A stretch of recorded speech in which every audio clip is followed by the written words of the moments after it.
let's get cozy in here again. Welcome back to Final Fantasy Crystal Chronicles. Today we're covering the third entry in the series, the WiiWare exclusive Final Fantasy Crystal Chronicles My Life as a King. Unplayable currently due to the closure of the Wii shop, but of course easily emulatable via Dolphin, which is what I did. Unlike the previously covered Final Fantasy Crystal Chronicles Ring of Fates, which was a prequel on the DS, thousands of years in the past, didn't really have anything to do with the original. This game technically is a true sequel, following the immediate events of the original game, but focused on a new cast of characters. The story follows a young boy, a king, by the name of King Leo, who has inherited a town which was previously encapsulated by the miasma, the darkness, the plague that covered the original Crystal Chronicles games that we, the hero of that game, cleared up. Now it's all gone. Let's return home. He does, with his band of like this secretary lady and this knight guy who protects him. They walk on in and it's just a barren, flat landscape, and now it's like, well, we're king of this place. Let's start building again. And that's right. This game is about building. This is Final Fantasy's foray into another new genre, the city simulation game. This, gameplay-wise, has nothing to do with the other games. And it's also a weird take on city sims. I don't really play those. I can't remember one that I have played, like a big city sim game. So I'm kind of new to this. This absolutely feels like the game I would have downloaded as a kid when I just had some Wii points. You know when you got Wii points or like PSN credit or something as a kid?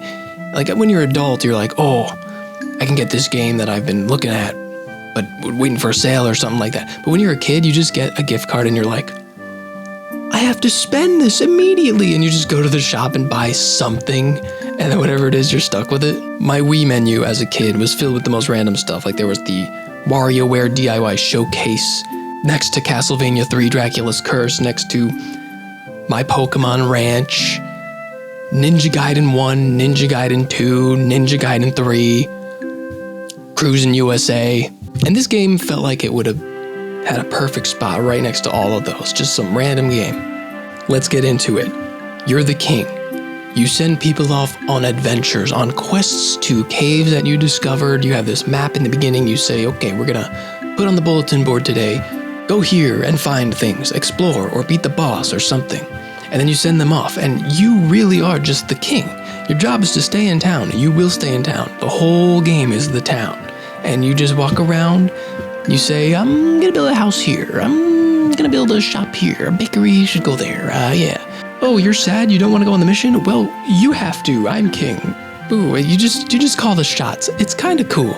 You watch people prepare. They go to the shop and buy their items based on their pay for the day. So like you pay them more, they'll be able to buy better weapons and do better in these missions that they go on. And they spend the whole day running around, gathering their party, going to the shop, and then setting off. And you just sit back and collect tithes. I must say it's a welcome change of pace. It feels like after 40 games or whatever, I put in my time. It's nice to sit back and just tell other people to do it, There's some slight strategy on where you build things, but it's very much a simplified experience for city sim fans. I don't know if it's really gonna scratch your strategy itch if you're one of those guys. Because you can build houses wherever you want. The bakery is like a morale booster, and you really need to make sure morale stays high, so you gotta build that near houses. So if you build a bakery next to houses, more people will buy at the bakery, and that increases morale for them and the town. But you kind of have to build everything near houses. Everything needs to be next to a house for it to be really useful. So when you unlock the Black Mage Academy, and you're able to train Black Mages, if you build a house next to your academy, that person will grow up with more of an intellect stat, which means he'll be more inclined to be a Black Mage. He'll be a better Black Mage than the average guy. And it's about choosing who's right for the mission. But I'd be lying if I said there was much choice in that. You kind of send whoever's your highest level, and they just go. And if they fail, they get XP. So you kind of keep brute forcing it, and eventually they'll do it. But the adventurers are a really fun part of this because they all have their names. They come out in the house with a random name. My two main boys, or girl or boy, was Francisca and what was the other guy's name? Let's just say Carl. Francisca and Carl were my two best warriors. They were there with me from the start, and they've grown up. I've seen them evolve into such brave warriors. It's great when they have a name and you can kind of talk to them and they talk to you. They talk about how the mission might go. They'll be super excited to go on the mission, or they'll be like, okay, I guess I'll do this. Or they'll be like, should I do this? I don't know. And they'll have like a frowny face. That means morale is low. You as the king can come up to them and say, go on the mission anyway, which is usually a bad idea. Or you can say, take the day off. That's just me. I'm a nice guy. But it's kind of actually heartbreaking a little bit when they go out to a mission and they come back failing. They don't die. If they lose all their HP, they come back and they're like, there were so many enemies. We were not prepared for that. And you're just like, okay, all right, I'm sorry. You could take the day off tomorrow. You just rest. It's okay. You come back when you're ready. My poor Francisca, I need her. We're a team. So you don't want your adventurers in particular to be upset or not want to go on missions. You gotta make sure they're happy. You can build little parks, and in the morning before they go on their quest, they can stop by the park and they have a little cup of tea symbol. I don't know, they get a cup of tea at the park and they feel better. I just build what I think they'll be happy with, all right? And they go on missions. All you see is progress bars fill. Again, you do not leave the town. Every day on the town, there's a real-time clock. I think it's a 5-minute day. When it reaches the end, your secretary comes up to you and says, time for bed. Remember, you're a child. Go to bed. And you're like, I'm king though. But you gotta go to bed. This is when she gives you your daily reports. Here's what happened. Here's how all the quests went down. These guys failed. These guys beat the boss. You can distribute a medal to those who kill bosses, and it's like a boost to their stats. This is there's a real RPG system in here. They have stats. You can look into the documents that you get and see a full battle take place. Turn 1, this guy attacked. Then the boss hit him for half his health. It's looking bad. The black mage tried to support by slowing him down. Failed. They all died or something. You can see the full report. There's a game that takes place that you do not see outside of this piece of paper that you get at the end of the day. It's cool to look at that stuff, but the actual gameplay kind of boils down to running around town and pressing A a lot. This might be a little harsh, but this game kind of feels like a little bit of a glorified idle game. Your input is at the beginning of the day. You assign the job, and you didn't even choose who goes on it, really. The adventurers visit whichever bulletin they want, and they basically ask you, should I go on this or not? You can't change what they go on. You can say yes or no. So if you want Francisca to go on the big boss mission, and the other mission you assigned is for the noobs to start training, and she decides to go to train, and you're just like, I guess if you want, you can go train. I wanted you to... There's a big boss over there, Carl needs you. Carl goes by himself, dies. You don't have a lot of control over that. So yeah, once you assign your mission, aside from building, which you don't do every day because, you don't have the money, you can upgrade weapon shops. If you have the materials, you can get even more weapons, upgrade magic abilities at the academy, increase people's pay, increase the amount of people you have. Everything is just a bar. Your whole thing is, which bar do I fill today? And if you don't have money for it, you just kind of walk around town, and when you see somebody with a green face icon, you press A on them, and morale increases. That is the gameplay. It's very basic. It's a short game, but it might be pretty boring for some people who don't get grabbed by the whole presentation of the cuteness of the town and all that. Anyway, let's go over some story. What is the story? It is a sequel to the original Crystal Chronicles, like I said, but it's pretty loose. It's a sequel in that one relevant plot point where the miasma is now cleared and we can return to town. Everything else is its own thing. You restore the town with the centerpiece of the town, which is this giant crystal, because it's Crystal Chronicles, and this allows you the power of the architect, which is the thing that lets you build houses and stuff. It's using like the memories of the crystal. You know, the crystals have the memories and that's their source of their power. This is the Crystal Chronicles lore. And this is basically just how you build things. You build the houses, the people show up. I don't know where the people were before they get to the house. I think it's implied that they're just like in the castle or something and they need a place to stay and then they come out. I don't know. It's loose. You can talk to the night guy every day and you hear about how your father disappeared, but he's seeing apparitions around the crystal at night. I'm seeing him, and you're like, well, I go to bed at night. Maybe let me stay up once just to see if something weird is happening. Man, I'm the king. But no, you gotta go to bed. New characters will show up to town every now and then, like Stiltskin, who you might know. He's kind of a reoccurring character in the Crystal Chronicles series. He's a Moogle. There's another Moogle who shows up. And I can't believe it, we got a Mog Sid update. There's a Sid in this game. I don't think there was in the other Crystal Chronicles, but there's Mog Sid in this. He's Mog Sid. He's a Moogle Sid. And he doesn't do anything. He's in one scene, and they use him as the excuse, like, I build the airships, so I can transport people from airships to come in from another town. That's me, I'm Mog Sid. Anyway, bye, and he never shows up again. But he's in the game. That's another Sid for our chart of Sids.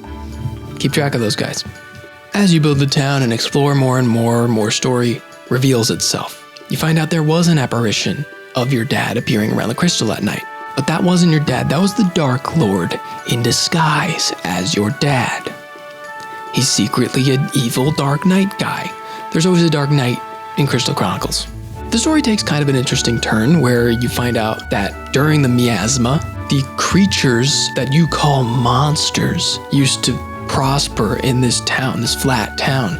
They just lived here. They didn't hurt anybody. They were just monsters. Being monsters, okay? Don't be racist towards monsters. They were just living. When you cleared up the miasma and moved into town, these monsters became extinct. And I'm the Dark Lord. I'm here to stick up with those guys. I want this place back. This is my town. Mine. Stop building all these houses. But your dad slayed the Dark Lord. That's why he's appearing as an apparition, because he trapped his heart inside the crystal of the town, the big giant centerpiece crystal. And of course, Leo wishes you can fight. You, the player, is like, let me go out there and fight the Dark Lord. But the secretary lady is just like, well, remember now, you're the king and you have a responsibility. You can't leave, blah, blah, blah. The game is not fighting in dungeons, okay? You can't do that. So the Dark Lord wanted to team up with your dad to work together, and the dad was like, no, you're evil, and then he banished him to some place way out, and that's kind of the goal of the rest of the game after that point, is to find your dad. Now it's personal. Once again, you feel like you should be able to just go out and fight the final boss by yourself, but your secretary's like, no, you're the king, you have responsibilities, we can't have you getting hurt, so you gotta stay here. Also, remember your bedtime. My favorite part about the story is watching key cutscenes featuring your adventurers that you've hired. The game knows which ones are like the most useful and the best ones, and they will appear in the cutscenes, and they'll even say things like, cutscenes will start with Francisca running up to me like, my lord, my lord, my lord, I found the cave where your dad is. I found it. It's got to be the one. It's right where we thought it would be. It's right there, but it's really dangerous. So I had to run back. And it's like, Francisca, it's okay. You're the main girl. You're the best one. You chill. We're gonna go tomorrow. We're gonna get the whole squad together, and we are going to go right there. And like you'll have Carl in the audience going like, yeah, let's go for the king. It's like, oh my people, they all love me. This is so great. I'll never forget Francisca. After you address the town and give the big pep talk, you do send out everybody to the final boss, and the days are a little bit different. All of a sudden, a big red, Dark Souls looking health bar fills at the bottom of the screen, and you just watch as people leave and hope that thing starts going down. It goes down pretty darn slow, at least it did for me. My guys were pretty strong, but I guess they weren't that strong, and it took many days to take down the final boss. There was a point where I did get tired of the gameplay loop of just running around and pressing A. At this point, it was like, get the health bar down and the game's done. Let's just get there. And there is a button you can press to like immediately go to sleep, which like ends the day. And whatever was gonna happen happens anyway. You don't have to wait through it. So this was when I just like started the day, told Francisca and Carl to go and their party members, ended the day. repeat, just loop, and every day the health bar would be a little bit lower. And I'm like, I don't feel bad for that, man. I didn't want to wait. It was like 2 weeks or something before that guy died. The bar gets emptied. He dies. He appears in the town again. You fight in a cutscene, and with the power of loyalty, you destroy him. You and your town destroys the Dark Lord, and your dad returns, and he's like, "Oh, my son did well. I guess he's gonna be the king forever, and I'll retire. Oh, he's okay. He's the king. Woo!" The end. This is a cute little game. Before we conclude, though, we need to talk about something a little more ugly. DLC. I don't know if we've talked about proper DLC on the show yet. This is the era where it happens, and oh boy does it happen. I told you how the game was really pretty simple. It would have benefited from a few more mechanics, a few more building opportunities and stuff. That stuff exists, locked behind a paywall. You can build houses that house different species, the Crystal Chronicles famous species like the Ukes and the Selkies and those kind of guys. A Uke will be a better mage, like they'll grow up to be a better mage than the average human. And those are nice things. There are a couple of other special houses you can build with the DLC too. I didn't really get to it because a lot of the DLC is contingent on New Game Plus. This game has a New Game Plus where it blows up a little more. There are harder missions to tackle. And with more DLC, you can buy more dungeons, like a whole bunch of new dungeons. My map was huge, and I was like, are we going to cover this whole thing? But I just realized I had all the DLC in the emulation, so I wasn't going to hit half of what was on the map to begin with. And even though you pay for the DLC, you still need to unlock those special houses, and by the time I unlocked the Ukes who were better at being mages, the game was wrapping up, and everybody starts at level 1, so I really made no use of those guys. Almost all the DLC is around starting a new game and having all your progress still and being able to grow more and more. And the DLC is a la carte, so you buy like one special house for $3 or something to get it all. It does add up, but I don't judge games based on what it was like back then, because what it's like now, it's all free because it's an emulation, and that's the only way to play it. I didn't get to experience the DLC because I didn't play New Game Plus, but it's all adding replay value, and that's nice. If you like the game, if you really enjoyed your time, you will be able to replay it and do a ton of new cool stuff. But my stance on that is kind of, when you get new dungeons in a video game, that's cool. Like new levels to play, that's what you want in a DLC. But in this, a new dungeon is just a new bar that takes way longer to fill because it's harder. Everything is just a bar filling up. It didn't really need to continue playing the game. I had a good time, but I was done when it was done, you know? In conclusion, yes, it was a blast, finally being the king and giving the orders for once. But this game is very basic. There's a good sense of progression, of course, starting with a flat land and eventually evolving into a real city, an empire even. I loved keeping track of what my little adventurer friends were up to. There's a bunch of dopamine rushes that come with any sort of bar-filling idle game that you'll play on your phone. It's the same thing. It's just, ooh, more stuff happens, more stuff. I'm better now. But it's easy to look past the very good presentation of this game and realize the whole thing is like mashing A, pretty much. You just go here. Do you want to go there? Yes. Okay.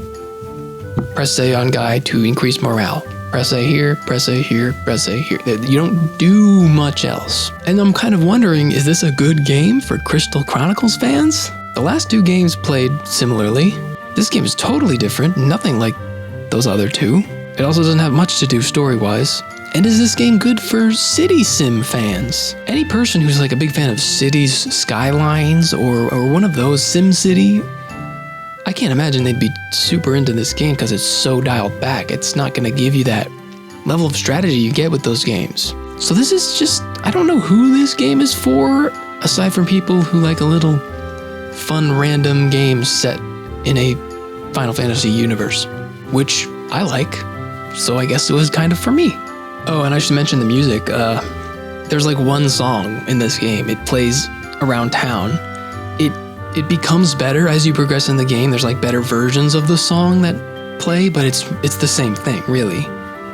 Plays for the whole experience. It gets stuck in my head. I was hearing it in my sleep. Could have used a couple more songs or something. That's just a little note. And my results of my town. It does give you results at the end. I got A rank, and it took me 125 days to defeat the Dark Lord. Did you play this game? How many days did it take you? You probably don't remember. It was like 2009. But wow, 125 days? That's almost as long as it takes to beat Final Fantasy 1 through 5 in order. But we're done. That's a cool game. That's a fun time. You know, Crystal Chronicles continues to surprise me with its just random, goofy, its goal of just trying to be fun and nothing else. I really enjoy the Crystal Chronicles. I'm excited. We are rushing towards the end. The next video will be covering Final Fantasy Crystal Chronicles Echoes of Time. And I'm ready for it, man. I'm ready for more Crystal Chronicles. I'm having fun with this series, and I can't wait. So, I'll see you next week or 2 weeks for that. Goodbye.